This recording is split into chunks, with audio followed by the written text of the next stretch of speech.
தஞ்சை பெரியவுடையார் கோயிலை கட்டிய ராஜராஜ சோழன் அவர்கள் அந்த கோவிலை சுற்றி பல நந்தி விளக்குகளை ஏற்படுத்துகிறாரு.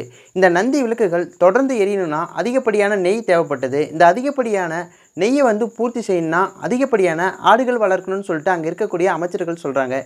இதே நேரத்தில் அந்த கிராமத்தில் நிலம் இல்லாமல் வறுமையில் வாழக்கூடிய மக்களோட வாழ்வாதாரத்தையும் நினச்சி பார்க்குறாரு நம்ம ராஜராஜ சோழன் அவர்கள். ஒரே நேரத்தில் இந்த ரெண்டு பிரச்சனையும் சரி செய்யும் விதமாக ஒரு திட்டத்தை கொண்டு வந்தார். அந்த திட்டம் தான் சாவா மூவா பேராடுகள் அப்படின்ற ஒரு திட்டம். இதோட பொருள் என்னன்னு பார்த்தீங்கன்னா, இறப்பினாலும் முதிர்ச்சினாலும் ஆடுகளின் எண்ணிக்கை குறையாது. அதாவது நிலமில்லாத ஒரு நபர்கிட்ட 100 ஆடுகள் கொடுக்கப்பட்டு அந்த நபரானது அந்த ஆடுகளின் எண்ணிக்கை குறைய வைக்கவும் கூடாது. அதே நேரத்தில் அந்த ஆடுகள் எண்ணிக்கை அதிகரிக்கும் போது அந்த ஆட்டை எடுத்து அந்த நபர் விற்றுக்கலாம்.